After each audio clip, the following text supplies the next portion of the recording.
So not look at what has happened, just look at why it happened and go dig deeper. Why? You first need the purpose, you need the principles, and then you build the machine. Welcome to the Gain Podcast. This is our second interview of the day, and joining me is Lorena Puica, the founder and CEO of SYD.LIFE. She has a very, very incredible CV. I was reading your bio before you came in, and it was very long, and I kept saying, wow, mashallah, she's accomplished so much, and then I saw you and you were so young. I was like, she's done all of this, where does she find the time? What I do works. It's working. I need to know their skincare routine or their regimen. So I'm going to read your summary, and please, I want to do it justice. If there's any errors in it, please let me know. Lorena Puica is a renowned global AI leader specializing in advanced preventive healthcare, holding 5 degrees, not one, 5 degrees in mathematics, economics, finance, and is a published author. Throughout her career in strategy and investment management, she has overseen portfolios exceeding £200 billion. Isn't that correct? That's amazing. Additionally, she's also an athlete with 2 records. How do you find the time? And we're not done there. That's only the first paragraph. You've done so much. Lorena also serves as a guest lecturer at both Oxford and Cornell universities. She's a prominent speaker at the World Economic Forum, World Government Summit, Global Wellness Forum, Horizon Global, and UK Government Global. They've recognized her for her contributions in technology. She's been named one of the top Tech 30 women in AI. Lorena is also a distinguished member of the Harvard President Club program. After facing personal health challenges, Lorena established SYD, a science-backed and AI-powered life quality platform, proven to increase the life quality and productivity of individuals and improve the organizational health. At SYD's core is an automated pipeline of over 1 million scientific papers continuously leveraged to extract and translate knowledge into acknowledgeable recommendations for all individuals. Her mission is to empower 1 billion people to improve their quality of life through preventive AI-powered and personal guidance. That's remarkable. That's why you were saying what you're doing works. It works. SYD.LIFE works. Okay. Let's just jump right in. I want to hear about your experience. You told me off camera, you were saying this is your first Gain Summit. What has it been like for you? Also, you said this is your first visit to Riyadh. Exactly. What has that been like? I think I've been spoiled. I'm so grateful because I landed yesterday evening. I've been taken through the journey all the way to the hotel. It's been amazing. I've been so impressed to see how much development has happened in Riyadh. I mean, along the way coming from the airport, a lot of cranes, a lot of new buildings. And in terms of the conference, it's been fascinating to see that you've brought together such a global audience in the space of AI, which is not easy in itself. And additionally, also covering so many different industries. So I spoke to people that are doing AI in advertising, AI in healthcare, AI in marketing, AI in fashion. And that is just day one. Yeah. So far, exceptional. Imagine the rest of the conference. I mean, I Exactly, no pressure now. Exactly, no pressure. It's going to continue to get bigger. We were just saying, I was telling you, Gain, the second year Gain Summit, when I attended, it was great. It was wonderful. But it tops it in so many ways. Just the delegations, the people, the diversity, like you said, from different sectors, and getting to sit down with so many people and hear their perspectives on AI and how they're implementing it. It's just wonderful to see. Really. And you're mentioning getting spoiled. This is our hospitality. This is Saudi hospitality. I'm coming back. I'm glad to hear that. I'm glad. It's constantly evolving. Riyadh is what you'll see now is amazing. Like you said, the cranes and everything happening, the development. Come back next year. Come back next month. And you'll see the developments. It's wonderful how it grows. So I want to ask you, within Gain Summit, have there been any moments or insights that have particularly inspired you in the realm of AI? Well, it's still early days. I have to say I've been impressed with the depth of conversations, because with any new trend, and especially something as powerful as AI, it's still early days and a lot of people have opinions. There are fewer facts, but a ton of opinions. And I've been impressed with the level of depth in conversations I've had in this half a day that I have been here. So there's definitely a high degree of knowledge and understanding of the system, of the current ecosystem of AI, and also the challenges that we are starting to face in the space. And also a sense of goodwill and good faith, operating in good faith, because Ethics, with yeah. everything that is a powerful tool, we have a lot of power to do good, but at the same time, a lot of power to do harm. So that sense of responsibility, it's been beautiful to experience and to see. This is really what I admire about what SYD.LIFE is doing and what Gain Summit is doing, because one of the priorities is ethics. For the Gain, I mean, it's never. One part of it is never, which is the ethical side of it, and remaining to be ethical. So I really like those conversations. Everything I've attended it shows, like you said, the bad and the good, and it shows how can we improve it further. It's really great to see. Let's talk about your career, because I was so inspired reading your summary. Your career journey is truly remarkable, from overseeing vast investment portfolios to founding SYD.LIFE. I want to ask you, what inspired this transition from world of finance and investment to preventive healthcare and AI? How much time do you have? We haven't, like, as much as you want. We can even talk outside the podcast. The floor is yours, please. I'm really interested.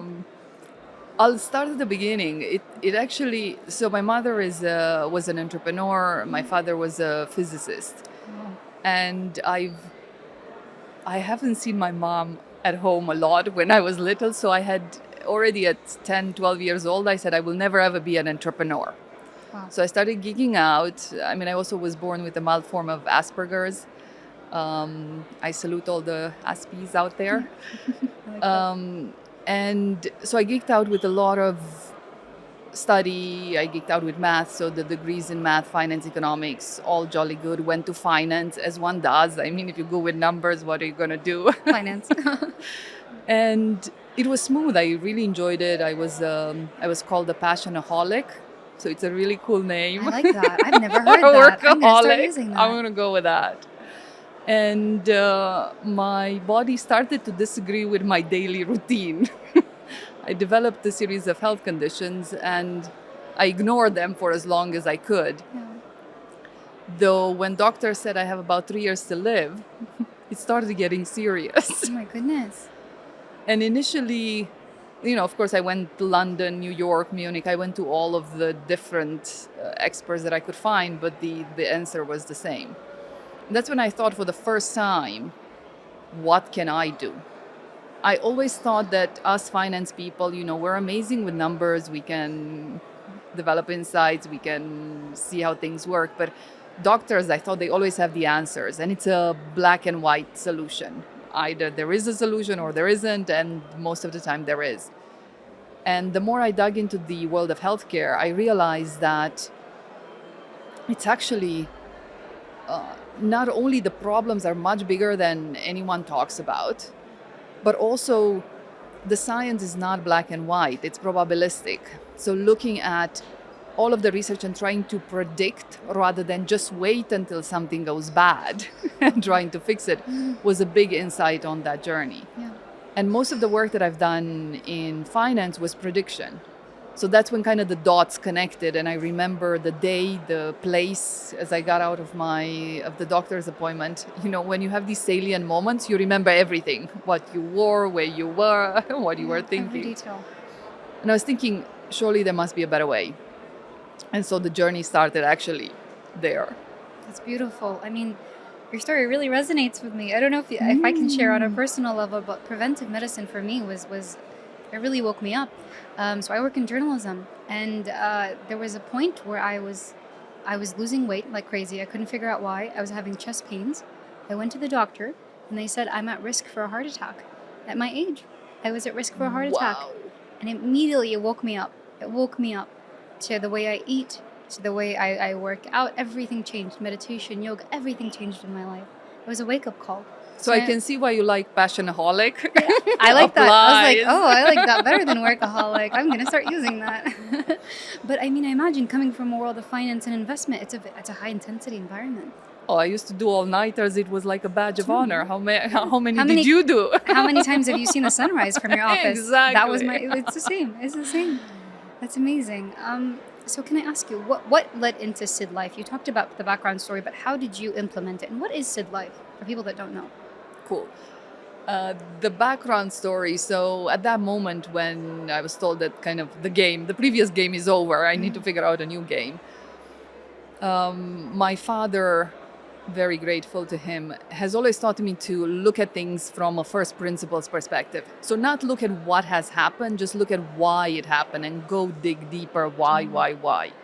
Kind of the Japanese five whys. And so I dug into the research. I started building a mini algorithm to actually understand what was happening in my body. And it was, everyone would like to hear that it was a silver bullet. This one thing, I got up in the morning and it was like one point of inspiration. No, The light bulb. it the was light bulb 18, moment. 18 months of trial and error. Yeah. But in that journey, I both understood healthcare and I understood my body. And at everything that I looked, and I feel I was privileged to have had access to the best that healthcare has to offer, because for a lot of people you just never have access to that. I had access to the best and I was really not happy with the best. So one of the key issues that I observed is that most of the solutions in healthcare are like one slice of the problem, one angle of the perspective. So you mentioned your diagnosis, the prediction. And most people, when that happens, they go into physical activity, fitness, or they go on food, or they go on meditation, mental health, or they go and change their careers. But you see, all of these different areas actually influence both each other and influence the outcome that you experience. And I couldn't find a system that looks at everything from your physical health, career, finance, mental health, brain power, emotions, your sense of purpose, your social life, and your environment. So I didn't find something that was It's cohesive. Yeah. cohesive and also wholesome enough to have all of these and to hold all of these perspectives. So that was problem number one. Problem number two was that this industry of longevity, life quality, wellness has exploded over the past decade. We see growth rates of 10 to 20%. So there is a problem. What that tells me is that it is a big problem. However, most of the solutions I felt as I looked at them were missing the same research gravitas that you would see when you build a rocket or when you go to a doctor. There are 50,000 research papers, and even then they are cautious. And so with these two things, that integrated perspective of the individual, kind of a 360 view, and then this research grounding, that's what felt to me was missing. So in my journey, went through the 18 months trial and error, trying different things, but always taking the research, what the research recommended as part of my baby algorithm. Within those 18 months, I'm sure a little bit like you, I managed to fine-tune the different areas. Yep. I went off hormonal medication. I was on proper medication. And slowly went off the hormonal medication. And after such a long, by that point, it was almost 5 years of the journey from first diagnosis. I was feeling great, but I didn't quite believe that I am all okay. Yeah. And then I got a phone call. A friend of mine, actually in the Middle East, talked about this crazy event called the 777. 7 marathons on 7 continents in 7 days. Don't tell me you did it. Is that the record? Did you break the record? You not only did it, you broke the record. It was a team organized for us to 36 people, everyone preparing for this like that in 2:15. And I didn't know if I'm going to break the record, but for me it was like, I want to make sure that I'm healthy, and I don't want to get up every single day asking myself if this is going to be the day. What the doctor said originally. No. Boom. And so I did that. We did that in February 2015.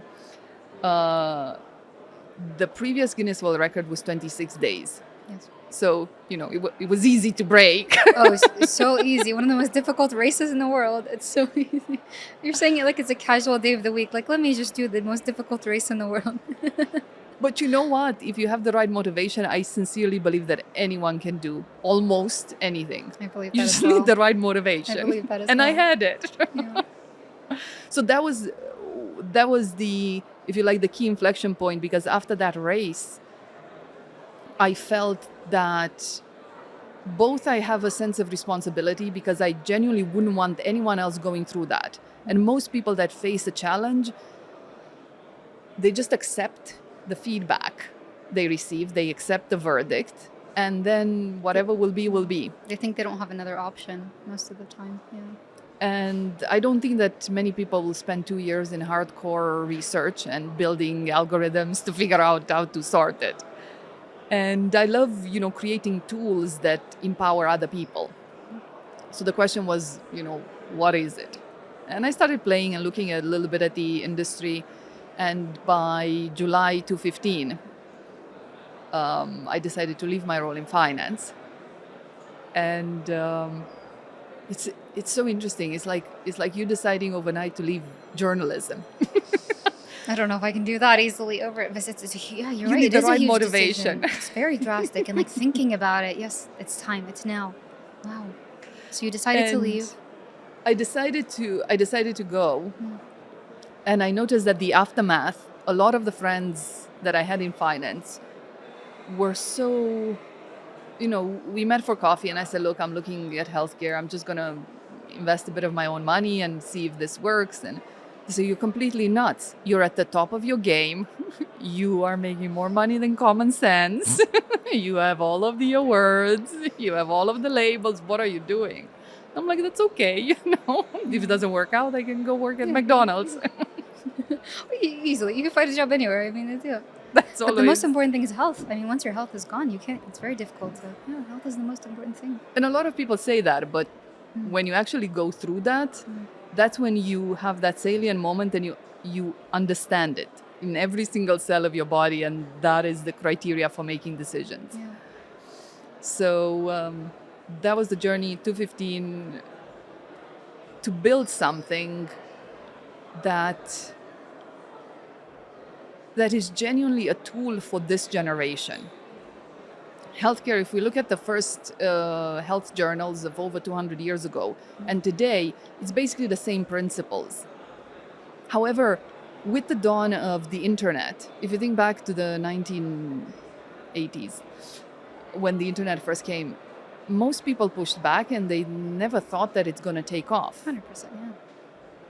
It's the same today with AI. Today is the 1980s of the AI, because it's such a powerful tool that is in our hands, how we decide to use it, how we decide to leverage it for the benefit of hopefully most people. And so that was the question. When I left finance, I committed the capital, and the idea was to address these key structural issues that I mentioned to you. Number one, lack of a 360 view for an individual. And number two, lack of the solid research foundation in the space of longevity, life quality. Yeah. So can I ask you, where does AI play a role in SYD.LIFE? How do you utilize AI? I'll share a few examples. One is when it comes to this research pipeline that we have built. If you think of your own life experience, if you need to read like a pamphlet or a magazine, call it 20 pages. On average, a research paper is about 20, 30 pages. It's going to take you 1 to 2 hours, depending on how skilled and how deep you go. Now, imagine that you will need to go through just 1,000 of those research papers, and that you need to synthesize from that research what was the key takeaway from every paper. And remember the numbers. Remember that if you do this activity, it's going to give you this result in 78% of the time. So the way we use AI is to actually do what we cannot do as humans today, not at scale.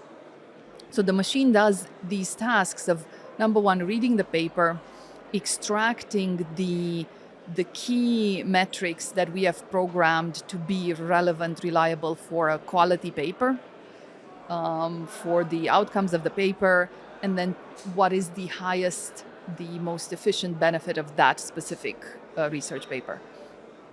Now, if a person would need to do what our machine does every single day, we would need about 60,000 researchers doing that full-time, 24/7, And then they all need to find time beyond the 24/7 to speak to each other, to share the information, Summarize it. It's summarize it, make we're sense of talking it. about years. I think this would take.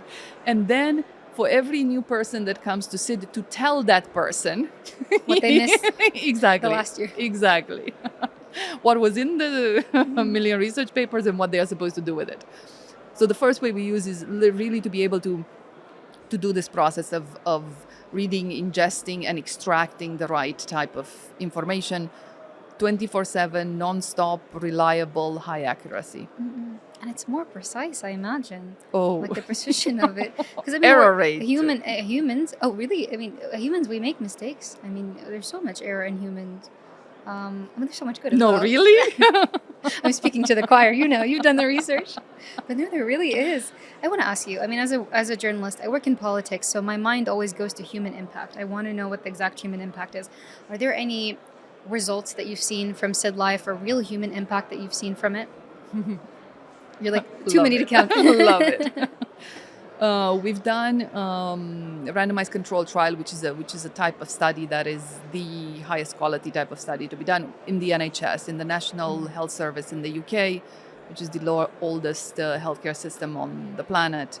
So we've done that study on 10,000 NHS nurses and doctors, and of the ones that were part of the depression, stress, anxiety, PTSD study during COVID. Oh, wow. You can imagine The rates. nurses, the level of stress and depression during COVID through the roof. So we've given them SYD as an intervention, kind of like a digital pill, to help them navigate that. Within a period of 3 months, we've reduced clinical level, so basically the highest level of stress, anxiety, depression, by around 16%. Now, maybe that doesn't tell you much, 16%, why not 100%? But it's still a good number. I mean, 100% is very... 16 is a good number. If you put that in context of a person needing to see a therapist, in 6 months of seeing a therapist, a person with clinical level of depression sees a decrease of 3 to 5%. But that is in 6 months. So in double the time, you have a third of the impact. Wow. So we are very happy. I'd say I feel blessed that we were able to have an impact in that really challenged population. And that impact then spreads out to over 200,000 people that we are supporting today. Especially during that time. You're saying during COVID. It couldn't have come at a better time, I imagine. And I was speaking with a few nurses.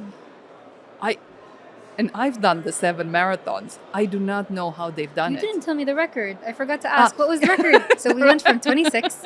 What was the new record? You said 26 was easy. So Nothing. 26, the new one was supposed to be 7, but we had 3 attempts into Antarctica, so it became about 8.5, 9 days. You're joking. You're joking. And the second one is funny. 12 of us, we decided to run physically tied together. I love that idea. Speaking of teamwork. Quite literally. So we were tied together with bungee rope. That's amazing. And I have pictures and I keep on looking back and it's like, I don't know if I could ever do that You again. have to share them. After the podcast, I want to see them. I imagine you're just pulling each other. That's But great. we still needed to finish marathons on average within 3.5, 4 hours. So people needed to run at roughly the same pace, 12 people. And different, I mean, I Then- imagine like men and women, different age groups, different demographics, and all. Wow. Yes. That's a lot to weigh in. But you were telling me about the nurses during COVID time. I was speaking to a few of them and I thought I have resilience. The fact that they went in every single day, almost walking past people dying on the hallways every single day, doing everything they could, sometimes 12-hour shifts, 16-hour shifts, day in and day out, and then to go home to their families and not to bring that baggage, but be there for their children and for their spouses. It's just, gorgeous. That's the definition Yeah. of human superpowers. It is. It's unexplainable, but it's true resilience. Yeah, it is. which proves that we all can do almost anything if we have the right motivation. Motivation. Yeah, I agree with that now. I mean, even me, I never took days off. I never took holidays. And then when I was having health issues, Oh, I was the most relaxed person in the world. I was going to yoga, meditation. I was vegan. Everything was there you different. go. I opened books. I wiped dust from books and I started reading them. And I was a whole new person reborn. Never would have imagined it. How do you see AI transforming preventive healthcare on a global scale? And what are the key steps to achieving this ambitious goal of 1 billion? It's a good number. It sounds good, right? Yes, on It's paper. round. Well, I think without AI, this would be an illusion. With AI, it's a goal. Yeah, It's it's achievable. possible. It's possible, yeah. And most people would think that technology or infrastructure or access would be the challenge. Though in these last 7, 8 years of working with governments, with organizations, I realized that it's bringing the right type of knowledge and delivery of in the hands of everyone, irrespective of background, age, gender, ethnicity. That's very challenging because most of the tools, even if you think of the Silicon Valley world, everyone builds an app for a very specific audience, this age group, this gender, this demographic. Though if we look at preventive health, this pervades all of those. It's across age, gender, ethnicity, background. So it can't be a tool that is highly specialized. It needs to be a tool that adapts to you. Not that we pick you to use it because you're in the right bucket, but rather that the moment you have it in your hands, it adapts to you. How does that happen? How does it adapt to you? Or what factors did you implement to have it adapt to each person? Like magic. Is it like just turn it on? That's it. It knows me. Hi, Lemma. How are you?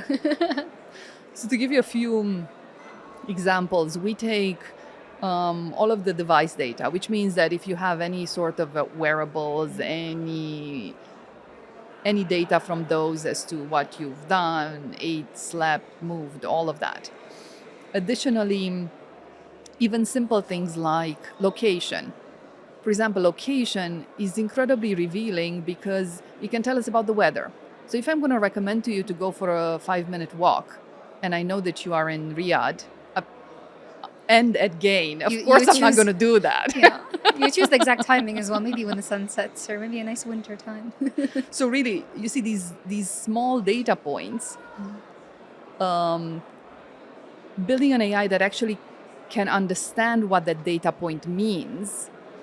That's been the mission. So taking wearable data, taking device data, but then most solutions have struggled to make sense of that data. So even if you look at your iPhone, it tells you you've walked 10,000 steps or 20. And so what? How did it impact my body? What is the What does that mean to you? Your age, your background, your health situation. And that's where the 1 million research papers play a role. Because the research papers help us translate that to make that data speak. Such that when you pick up the phone and you speak to Sid and today you feel excited, Sid will know all of the conversations, all of your background, all of your sleep, all of your movement, and say, oh, well, congratulations, you got your 8 hours of sleep and you're excited. Oh, tell me, what did you discuss about today? He's going to know that you're a journalist and you're excellent at your job, and he's going to connect those dots to have the conversation with you such that you have the right mental context to build the right motivation to take whatever the next step is. Do your yoga or go and write another go read a book for a article. few pages. Yeah. I want to ask you two things. When you were speaking, two things came to mind. We have to think about the ethical side of AI as well. We talked about this. So data security and data safety. How is SYD.LIFE managing that and navigating that? So already about 4 years ago, I advised both the UK government and the Singapore government on data privacy. So we've created a radical data privacy policy long before GDPR, and the approach has been, number one, to have a very clear mission statement for the AI, and the 1 billion people is very clearly the optimization function for the AI. And number two, that the data we collect and we process can only be processed for that outcome and cannot be sold. We've clearly in this world, we've received many invitations to share that data. And we have a very I bet there was a clear- good number as well. I mean, Oh, many zeros.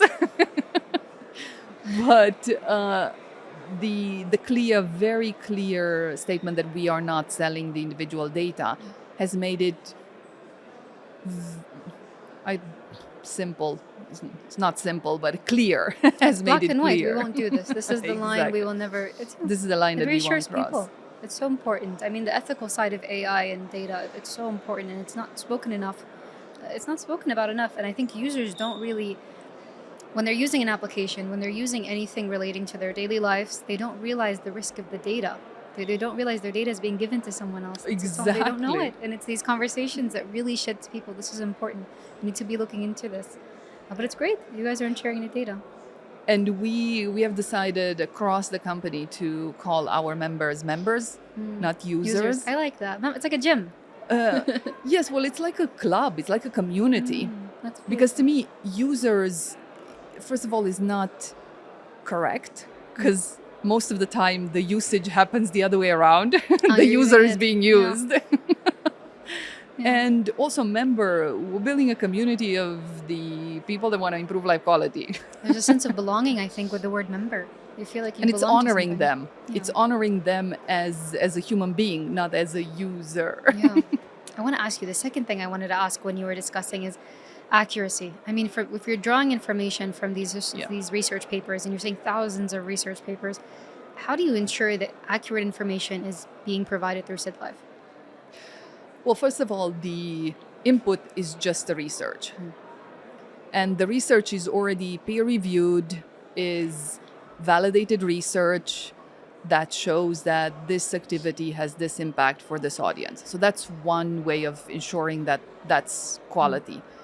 Also, we've built our own large language model for life quality, which is all of this research coming together. If you think of other large language models out there, they are taking general information, and therefore the risk of hallucination it's much higher because there isn't intra-data consistency. So on this Google search, this answer to this question, on this Google search, another answer to the same question. And therefore the model will reach many points of internal inconsistency. And that's what gives birth to hallucinations. If you know that all of the data in your system is consistent, internally consistent, and is research backed, it's not never 100%, but at least we do everything that we know we can, as of per the knowledge of today, Of course. to make sure it's sincere and You're doing works. your part, yeah. You've been recognized as one of the top tech 30 women in AI. How does that feel? That's amazing. You know what? Did it hit you yet? Is it like a surreal feeling, or is it? Maybe this is my upbringing. I have never resonated so much with the label, but rather with what that enables me to do. I'm very grateful for the recognition. It's beautiful, and especially that it has women. Yeah, that was my favorite part.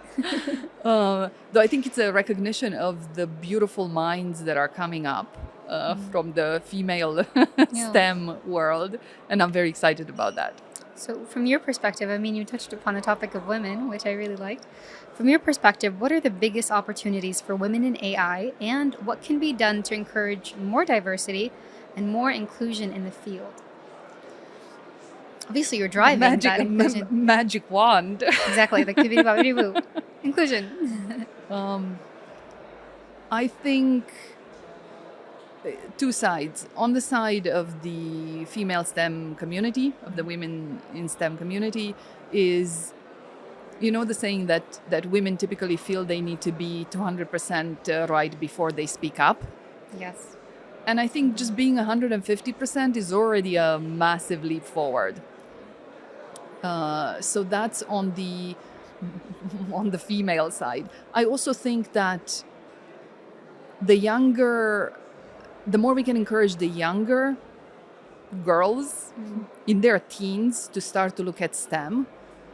I feel blessed because my father talked a lot about it, but he talked about it in terms of, you roll a ball on the floor, and he was trying to help me understand inertia by explaining to me He why was a the ball. physicist. I imagine it was much Yes. more complicated. But he made it fun, he made it easy, engaging. Oh, good. And I think for the younger generations, if we can make it a bit easier and more engaging, a lot of them have so many beautiful gifts in the quant space that we shouldn't overlook.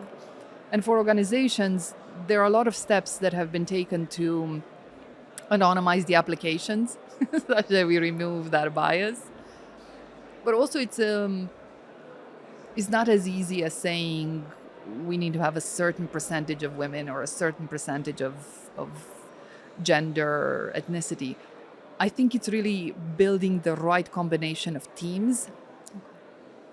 Because if you have two, three people, even if they are male and they have a lady friend that they know is very capable, they will automatically invite her if there is an open role to apply.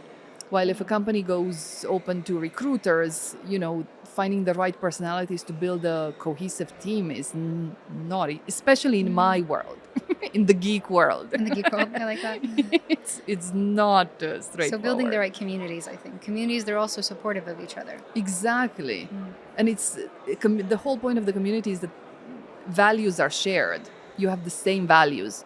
You might still, I like to wear pink, you like to wear purple, that's still okay, but we still have the same values of honesty, integrity, purpose. Exactly. So that's what I think is really valuable in looking at nurturing the diversity and inclusion movement. I think what you just said perfectly summarized what I've seen in the summit so far today. It's this community of people that just want to share information of AI. They just want to share both sides of it, the perspectives of it, what they're working in. And it's so important having it, and it's such a huge it's a global community. Exactly. That was the first surprise. So diversified. I saw that. I was walking around. I saw delegations, even the speakers lounge. I was sitting down. I met delegations from so many different countries. I sat down with some people from South Korea. We started having a very long conversation. People from next door in Oman. People from everywhere. So it's really nice to see such a diverse South Africa as well. There's a delegation I met from South Africa. I think next year there should be a map. I think I would love that idea. I think the there should SYD.LIFE be a team is map. listening. I should direct it to them. Please, next year, let's have a map. You've heard it here first. And then whatever country you're from, you put a pin Exactly. on it. And then as we're walking by, a digital one, like an AI one. And then you're walking by and you see it. Yeah, you see where you're from. That's or you beautiful. see faces. I would Map love to that. I love And then you it. click on the pin in the country and it shows a character. It shows the profile. Isn't that amazing? Very cool. I think it's so important to build these communities. And even what you said, I think when I was growing up, STEM wasn't talked about enough as a career for women. Not just within AI, but even, in any STEM subjects, working in science, working in health, it wasn't taught to us a lot when we were younger. The very basics was doctor. Exactly. Doctor. Lawyer, doctor. And then if we got lucky, they would tell us about being a nurse. That's it. That's as far as it expanded. There was no healthcare. There was no healthcare discussion. So it's really nice to see the new generation. They have such diverse options because they know a lot more about it. It's being promoted more. Exactly. And that's, again, a consequence of the internet that we could have never foresaw. Yeah. And that's what's going to be interesting about AI, because I think in 5 years, when we sit here, Yeah. Again, when we come back and do when this we interview come again. back and we do exactly the same thing, we're going to have a very different conversation, because some of the consequences are unforeseeable. 100%. And that's what 100%. makes it exciting. It's life-changing. It's very quick. I mean, AI is in everything. AI is in media. We're using it in every sector. It's very interesting to see. This is my next question. It brings us perfectly to it. With AI rapidly advancing in the healthcare spaces, there are important ethical considerations, particularly around data privacy and personalization. We talked about this, but let's talk a little bit about the personalization aspect. How is SYD.LIFE personalizing to members? I said member. I almost said Members, I like love that. it. You're regaining the way I'm thinking. I like that. So how is it personalized to member usage? So I think that linked to ethical considerations.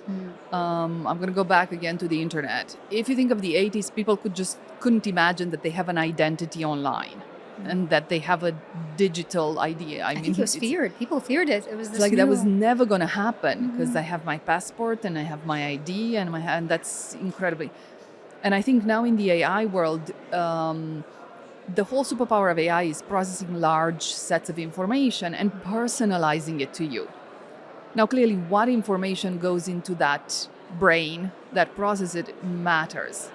You know the principle. Yeah. What goes in.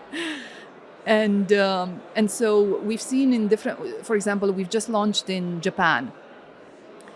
The society is already very technologically advanced. They have no reservations, considerations of privacy or personalization because they've used technology and they've seen what benefit technology can give them. So I think in those guardrails of ethical behavior, which I think we need to very clearly define, every founder, every business need to clearly define for themselves. There is a lot of freedom to create value for the individual, but there needs to be the right data coming in. And I know also in the context of SYD.LIFE, I had a privilege to speak yesterday evening with one of your colleagues at the airport, and he was explaining all of the different industries that you are working with. And I think that's an amazing example of basically having one organization that can connect data from transportation, from communication, from marketing, from healthcare, from finance. I mean, that is the holy grail of AI and of personalization. Of course, those ethical guardrails, I'm going to mention them again and again. It's important. Yeah. And that is why having a clear optimization function. So what is the Northern Star for your people, for your members? I think personalization cannot be defined before that Northern Star is defined. With us, we said we want to improve life quality for 1 billion people. Life quality is very clearly measured. The KPIs of life quality are very clear. So it's a clear relationship between that outcome and the actions we are allowed to take, that we've allowed ourselves to take. So I think in the same way with SYD.LIFE, having that clear Northern Star defined, you have the opportunity of a millennia, because no other country on the face of the planet has that structure today. And most countries have the infrastructure, legacy that makes it very hard to shift to this model of connecting the dots across these different industries. So I think maybe the next podcast should be someone from SYD.LIFE to tell you all about how they're going to personalize. I'm glad you said that. I think I agree with you, honestly. And I'm glad you brought up this point, because I'm always telling people how wonderful of a job SYD.LIFE genuinely is. The progress that they've made is wonderful, but people always think of me as because I'm biased. They think because you're Saudi, you're from here, you're biased. But I mean, you're saying you've seen it firsthand. You've seen it firsthand, exactly. It is objective. Exactly. This is objective. This is not a question of bias. This is objective. The progress that has been made. Anyone would aspire to do that. Exactly. And they've done it so well. And ethics is the driving factor of it. I know when we were doing the press conference, I asked about ethics and AI and the importance of it. Obviously, there's controversies around the world surrounding the topic of AI and ethics of it, data collection, data security, accuracy as well.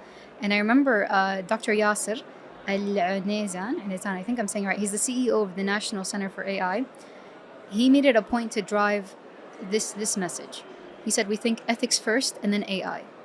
Always ethics first, then AI. When we're developing it, it's not a reaction to something. No, we're doing it beforehand. We're developing AI through ethics, with ethics, hand in hand. You first need the purpose, you need the principles, and then you build the machine. Very true, very true. Why should we go to the future and then solve something that can be, like preventive medicine? It's exactly the preventive medicine point that we prevent. It literally connects back to it. Ethics and then AI. It's so important. Let's jump into back of our questions. I think we keep getting off topic, but this is such an interesting conversation, and I keep picking your brain. I'm sorry. I know they want me to stick to a certain topic, but I'm so interested by you. So as a global leader in AI and preventive healthcare, what are your thoughts on the future of personalized AI-driven health platforms? And where do you see this field evolving in the next 5 to 10 years? Like we said, when we come back to the podcast in 5 years, what is it going to look like? So a few weeks back, every 3 months, I take the team away to an offsite, a strategy offsite. We all go away for a week to plan the next. And I was saying it in the last offsite we had in August. My vision is that every single person would have like a virtual companion maybe a holograph, that for anything, like imagine you have an AI mentor that knows everything, every piece of research, every piece of knowledge on the face, and you for anything, whether it's life quality linked, whether it's your career, your brain, you can just have a conversation, and is able to optimize based on the choices you've made in the past. So every day in the morning, your SID is going to say, "Hey, good morning." That'd be amazing. I would never make a wrong decision ever again. I think. Well, it would On a still be personal your level. choice. Oh yeah, But I would have then- an advisor. It would be like an advisor. Exactly, and the choices that you are presented with are informed, objective. They are things that work and things that work for you. You can still decide not to do any of them, because that's the beauty of being alive. You have the But option. at least you have the option to make smarter choices. It's amazing. It's like a round the clock, 24/7, always accurate advisor that knows you. That respects you. Oh, and respects you. Yeah, they don't force you to make a decision. They tell you these are your options. It's wonderful. That's Yes, truly amazing. I was having a conversation with someone else here. She's a Chinese American. She's also a professor and a founder of an AI company in healthcare as well. We were talking about the idea of using healthcare to help children make smarter choices or to teach them their options. Let's say that. We were talking about the importance of building critical thinking at a young age. So this AI device, the children will tell it their dilemma. So for example, if a child in their school took their crayon and they're upset about it, the AI will tell them, here are all, it'll evaluate the situation Exactly. in a way the child will understand, and then it'll tell the child their options. You can speak to an adult, a teacher about it. You can speak to the child, tell them how that made you feel. The child weighs all the options and makes the decision. And the way you were imagine if we had this when we were children. Imagine. Oh, yeah, I would love It's that. amazing. It builds the structure of critical thinking at such a young age. And as she was speaking, I was just mind blown. I was like, please tell me more. Please tell me more. How can we implement this worldwide in different languages? Children can really learn from this. It's beautiful. And we are the product of our choices. What you choose every single day is what made you who you are. Very true. Very So true. if we had just had that extra help with the objective, solid solutions and options, I would just think that it would slowly, very gently, 0.1% every week, it would make a big difference in the long term. I would improve it. This is the thing, though. People like, I want results now. I want to see what it's going to look like now. But it's those long-term impacts. The long-term impacts, the things that we implement, small changes that really make the most drastic changes over time. The Japanese are the masters of that. I want to ask The you, Kaizen. have you read Ikigai? I feel like, Of what did you course. think? I want to know. I Now we're really off topic, but I want to know. love it. What did you think? Really to find the intersection of the things that you're amazing at, the society needs, you can create value and you do good for others. That's a set of questions that, again, to the children topic, I think children should go through that process before they turn 10, in their teenage years, in their 20s, because that's a fine-tuning process. It's not like you came up with the solution and it's fixed. It's a fine-tuning process that you do throughout your life. Though we've also trained Sid on the Ikigai, especially for Japan, so Really? people can go through that process of discovering their Ikigai on Sid. That's amazing. I want to see that. Can you show us what SYD looks like? Very briefly. Yes. I want to get a better idea as well. And how can people become members and use the SYD.LIFE? So I don't know if you can see my. For now, It says you're happy. How did it navigate? How did it read that? Or did you select that you're happy? I hope you're happy in the interview. I am I'm glad happy. to see that. But if I change my mood, I basically just play, and if I'm in a different mood, it changes the colors, it changes the state. Well, I'm really happy to know you're happy during the interview. There's proof right and there. grateful. I'm grateful as well. I've learned a lot from this discussion, genuinely. Thank you. So honestly, thank you so much for your time. I've really learned a lot. I like having these discussions. You know, I don't always work in the realm of AI, so it's really nice to hear these perspectives, especially, within healthcare. I do want to ask you, we are at Gain Summit. So is there something specifically that you're looking forward to, whether it's a session or meeting new people or expanding your community? A bit of all of the above. Yeah. You could definitely do it here, yeah. I've also seen that there's always at these global conferences where I'm invited, there's always one or two conversations that stay with me, transform into friendships for ages. Yeah. So I don't feel I would like something. It'd be nice. Yeah. It would be You're very nice. grateful. You're very humble and grateful. You're open to it. Yeah. Exactly. That's beautiful. I'd be grateful. I like that mindset. I really do. Wonderful. Thank you so much for your time, Thank Lorena. you so much. You've been so insightful, and thank you for letting me pick your brain. I know I got a little bit off topic there. Pleasure. Just the natural curiosity of the journalist in my mind, and thank you so much for your time. This was our second episode of Gain Podcast. Thank you to our special guest, Lorena Puica, the founder and CEO of SYD.LIFE. Tune into our next show. Thank you so much. Thank you so for your much. time. I appreciate it.